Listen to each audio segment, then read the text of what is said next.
વાલા સ્નેહીજનોને કારીગરની દાસનો દાસ કારીગરની કલમના જય વિશ્વકર્મા, જય મૂળદાસ. વાલા સ્નેહીજનો, મારી કારીગરની કલમ યુટ્યુબ ચેનલને સબસ્ક્રાઈબ કરજો. બેલ આઇકોનને ક્લિક કરી ઓલ વિડીયો ઉપર ક્લિક કરજો. આપણા સ્નેહીજનોને આ વિડીયો મોકલાવી કારીગરની કલમ ચેનલને સબસ્ક્રાઈબ કરવા માટે વિનંતી કરજો. આપણે આની પહેલાંના બે વિડીયોમાં જોયું હરીફાઈ શબ્દ ઉપરથી મારા વિચાર, મારી કલમ. એક શબ્દ હરીફાઈ ફક્ત એક શબ્દ નથી, પરંતુ વ્યક્તિનો, પોતાનો, પરિવારનો, વ્યવસાયનો, જોબનો, નોકરીનો, સંસ્થાનો કે દેશનો વિકાસ કે અધઃપતન એ હરીફાઈ શબ્દો ઉપર નક્કી થઈ શકે છે. આપણે બંને વિડીયોમાં ઘણી બધી બાબતોની ચર્ચા કરી. વર્તમાન સમયમાં સમાજમાં જોવા મળે છે સત્તા મેળવવા માટે પણ હરીફાઈઓ થાય છે. એ હરીફાઈઓ ક્યાંક તંદુરસ્ત હરીફાઈઓ જોવા મળે છે, ક્યાંક વિરોધાભાસવાળી, રાગદ્વેષવાળી હરીફાઈઓ જોવા મળે છે. કોઈ રાજ્યની, કોઈ દેશની, ઘણી જગ્યાએ સત્તા મેળવવા માટે. સત્તા એવું નથી કે રાજ્ય સરકારની કે કેન્દ્ર સરકારની જ સત્તા મેળવવા માટે હોય. સત્તા કોઈ સંસ્થાની વહીવટદારો બનવા માટેની પણ હોય, કોઈ કંપનીના વહીવટદારો બનવા માટેની પણ હોય, સમાજમાં પોતાનું વર્ચસ્વ સ્થાપવા માટેની પણ હરીફાઈ હોય. ઘણું બધું આપણે સમાજમાં જોઈએ જ છીએ અત્યારે. તો વાલા સ્નેહીજનો, હરીફાઈ આપણે હંમેશા તંદુરસ્ત હરીફાઈ, નિખાલસ અને નિસ્વાર્થ હરીફાઈ કરીને આપણો પોતાનો વિકાસ અને આપણા પરિવારનો વિકાસ, આપણા સમાજનો વિકાસ કઈ રીતે કરી શકીએ એ આપણે ખરેખર શીખવાની જરૂરિયાત છે અને શીખીને અમલમાં મૂકવાની જરૂરિયાત છે.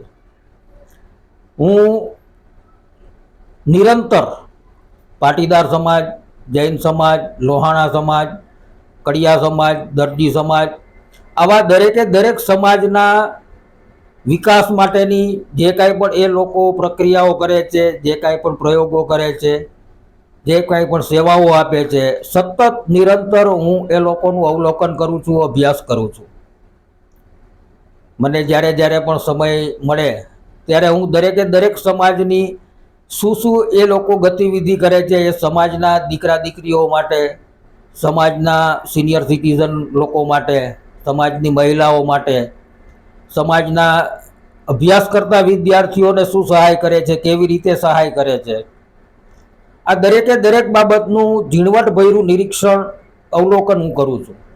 અને એના ઉપરથી મને ઘણી વખત એ વિચાર આવે છે કે અમુક સમાજોમાં ખરેખર સમાજના આગેવાનોને, જ્ઞાતિબંધુઓને સહકાર મળે છે. અમુક સમાજોમાં ટાટિયા ખેંચ, પગ ખેંચીને પછાડવાની ગતિવિધિઓ ચાલે છે.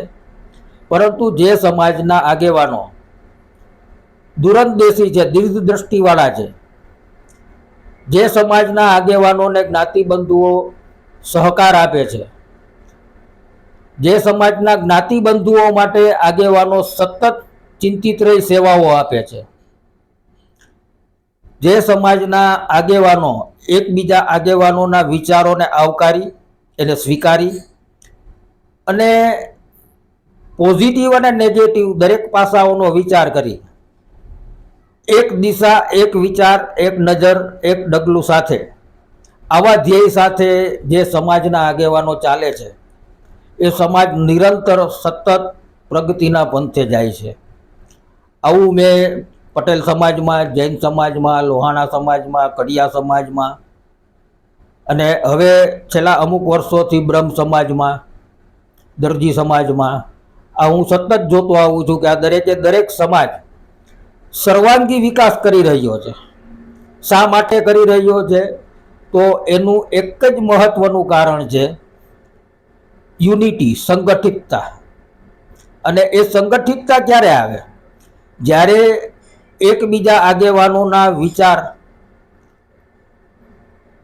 સ્વીકારવાની ભાવના હોય, સ્વીકારવાની આવકારવાની ભાવના હોય, અને એ વિચારને સ્વીકારી આવકારી એની ઉપર ચિંતન મનોમંથન વિચાર કરી અને વિચાર કર્યા પછી પોઝિટિવ નેગેટિવના પ્લસ માઇનસ પોઈન્ટના વિચાર કરી અને એ વિચારોને અમલમાં મૂકવા.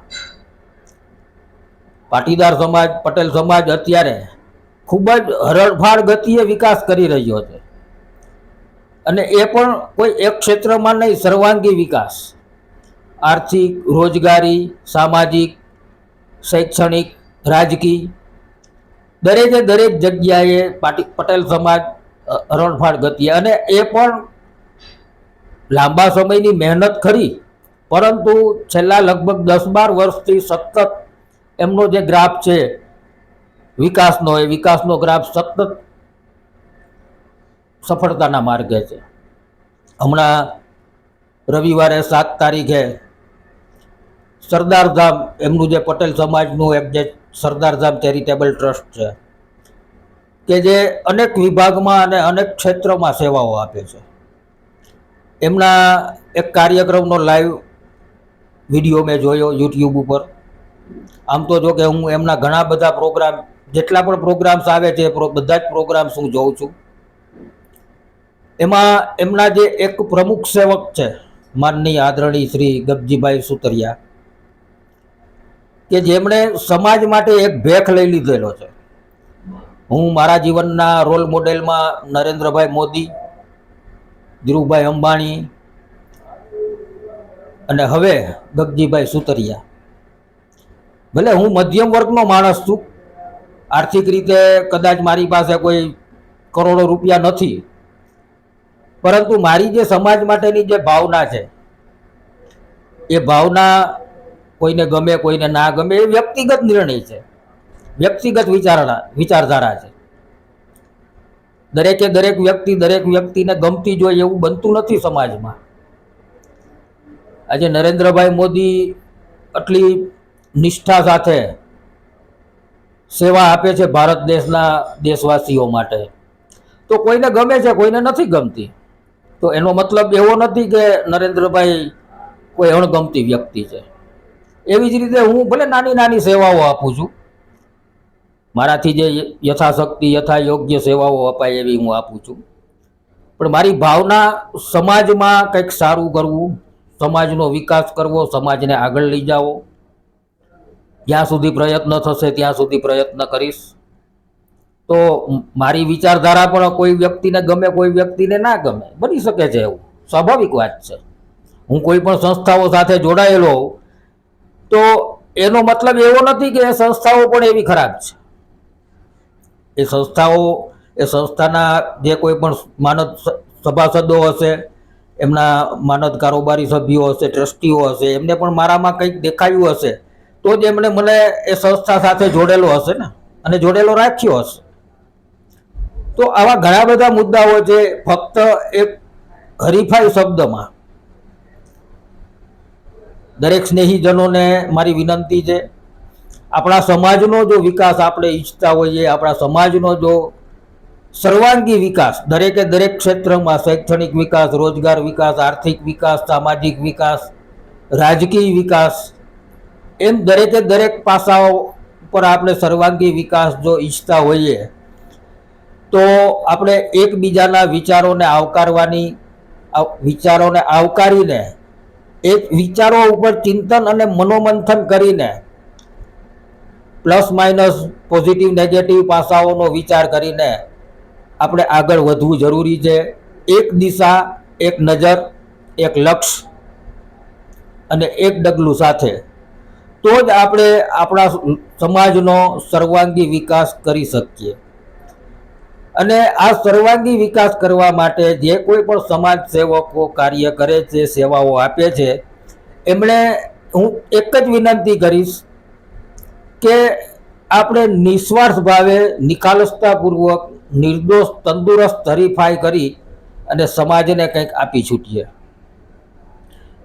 જો આપણે રાગદ્વેષભરી હરીફાઈ કરશું, વિરોધી બનીને હરીફાઈ કરશું, તો કોઈ પણ વ્યક્તિને કશું નથી મળવાનું અને સમાજનો વિકાસ અટકાઈ જશે.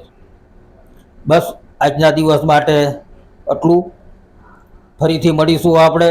મારા વિચાર, મારી કલમ, હરીફાઈ શબ્દો ઉપર જ થોડો આગળ આપણે પ્રકાશ પાડીશું.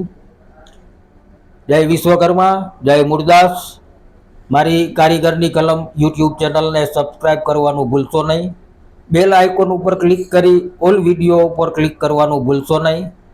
અને ખાસ અચૂક આપના સ્નેહીજનોને મારો વિડીયો ફોરવર્ડ કરી અને એમને ચેનલ સબસ્ક્રાઈબ કરવા માટે વિનંતી કરજો.